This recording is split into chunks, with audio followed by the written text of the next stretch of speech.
Pres nomor urut 2 Prabowo Subianto mengatakan di masa Pilgub DKI Jakarta pada tahun 2017, Partai Gerindra yang saat itu oposisi mengusung Anies Baswedan dan juga Sandiaga Uno. Menurutnya kalau demokrasi tidak berjalan tidak mungkin Anies jadi gubernur.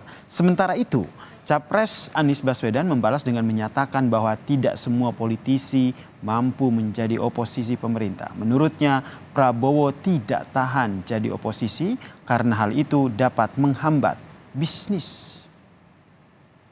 Mas Anies,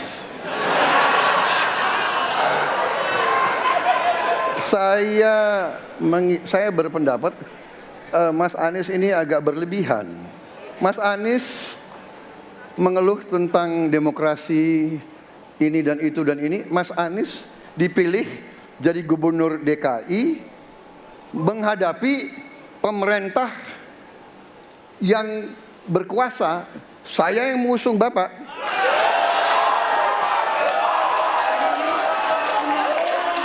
Kalau demokrasi kita tidak berjalan, tidak mungkin Anda jadi gubernur.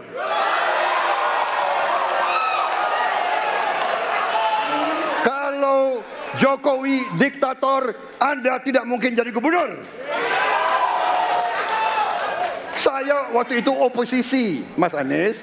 Anda ke rumah saya, kita oposisi, Anda terpilih. Waktu habis, Bapak. Harap tenang, Bapak Prabowo. Baik, para pendukung. Ketika kita menghadapi sebuah proses demokrasi, di situ ada pemerintah dan ada oposisi. Dua-duanya sama terhormat. Dan ketika proses pengambilan keputusan itu dilakukan, bila ada oposisi, maka selalu ada pandangan perspektif berbeda yang membuat masyarakat bisa menilai. Karena itu oposisi itu penting dan sama-sama terhormat. Sayangnya tidak semua orang tahan untuk berada menjadi oposisi. Oke? Seperti sampaikan Pak Prabowo tidak tahan untuk menjadi oposisi. Apa yang terjadi? Beliau sendiri menyampaikan bahwa tidak berada dalam kekuasaan membuat tidak bisa berbisnis, tidak bisa berusaha. Karena itu harus berada dalam kekuasaan. Kekuasaan lebih dari soal bisnis, kekuasaan lebih dari soal uang, kekuasaan soal kehormatan untuk menjalankan kedaulatan rakyat. Kita bahas perdebatan antara Capres Prabowo Subianto dan juga Capres Anies Baswedan soal oposisi ini. Sudah bergabung bersama kami pengamat politik dari Universitas Sumatera Utara, Bang Warjio di Kompas Malam. Salam sehat, Bang Warjio. Salam sehat semua, pemirsa Kompas TV dan semua. Mudah-mudahan kita bisa asik menikmati perdebatan ini. Terima kasih. Oke, ini salah satu yang menjadi fokus perdebatan yang cukup mencuri perhatian, yaitu perdebatan antara Capres Anies Baswedan dan juga Capres Prabowo Subianto soal oposisi nih. Tanggapan Anda atau Anda melihatnya seperti apa nih, Bang? Ya, saya kira yang pertama ini harus kita sampaikan ya, bahwa ini sebenarnya persoalan klasik mengenai demokrasi kita, terutama ketika kita berbicara pada persoalan bagaimana kualitas demokrasi itu berjalan. Nah, kalau kita amati debat-debat yang disampaikan ya, baik oleh Pak Anies Baswedan dan kemudian direspon oleh Prabowo, saya kira ini mengindikasikan bahwa ada persoalan dalam konteks praktik demokrasi kita. Karena bagaimanapun ketika kita berbicara persoalan demokrasi, tentu ada 3 hal besar yang menjadi konsentrasi kita dahulu ya. Sebelum kita nanti bagaimana memahami apa yang dipikirkan oleh Capres Prabowo dan kemudian oleh Mas Anies ya dalam kaitan ini ya. Kalau Mas Ganjar kan nanti saya akan jelaskan lebih lanjut.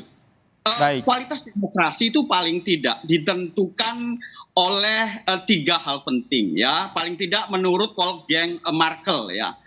Dia katakan bahwa itu terkait dengan freedom, kemudian terkait dengan kontrol, dan kemudian equality.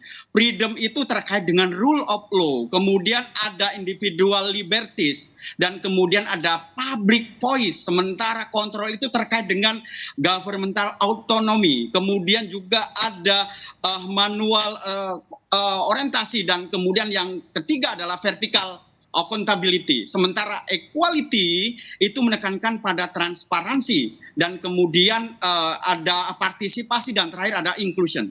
Artinya apa?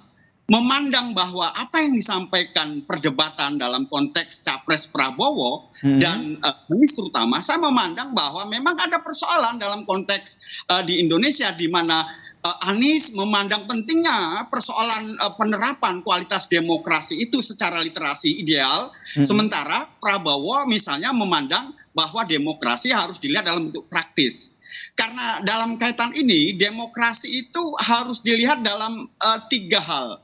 Satu, kalau saya posisikan ya, ini kan Prabowo pada posisi yang pertama di mana melihat demokrasi itu hanya prosedural. Makanya konsentrasinya hanya persoalan ketika Anies bahwa dia pernah menjadikan Anies sebagai calon gubernur melalui partainya. Nah, proses-proses prosedural yang dia sampaikan seperti itu kembali ke beberapa tahun yang lalu.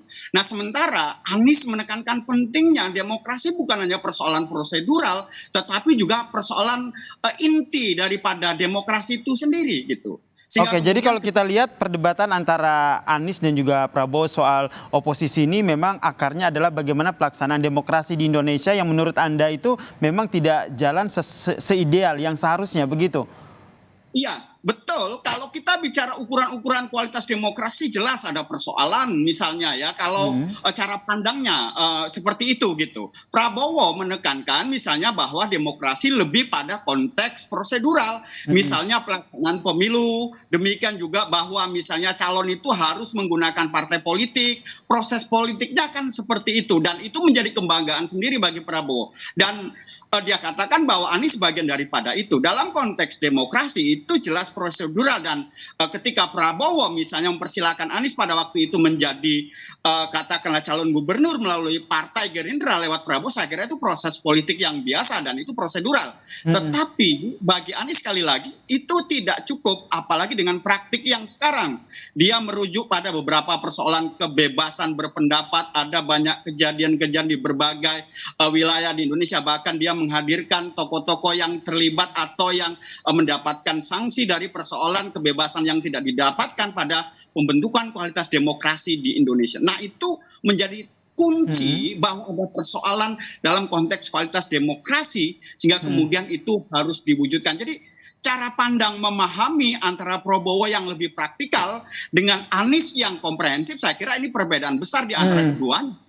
Memandang bagaimana kualitas demokrasi itu harus ditegakkan. Betul, karena kalau kita lihat sebelum dari membahas soal oposisi ini kan mereka yang dibahas adalah bagaimana ketimpangan demokrasi yang terjadi. Ada indeks demokrasi di situ yang akhirnya sempat disinggung oleh Anies Baswedan sehingga akhirnya yang didorong oleh Anies adalah perubahan begitu. Kalau kita lihat Prabowo ini lebih kepada melanjutkan apa yang dilakukan oleh Presiden Joko Widodo. Apa yang Anda lihat soal hal ini? Ya, saya kira memang ini hal penting ya. Kunci daripada bagaimana meningkatkan kualitas demokrasi itu tentu harus ada oposisi. Dan oposisi itu memandang ada persoalan dari praktik demokrasi yang sekarang ini dijalankan. Dan oleh karena itu, Anies menggunakan terminologi perubahan itu. Kalau tidak ada perubahan, maka sebenarnya tidak akan terjadi kualitas demokrasi. Yang ada hanya demokrasi secara prosedural. Baik. Oleh karena demokrasi itu harus dilihat dalam berbagai aspek sebagaimana saya sampaikan tadi. Dengan konsentrasi kepada 3 hal, freedom, control, dan equality ini, itu juga harus dinilai bagaimana rule of law-nya gitu ya.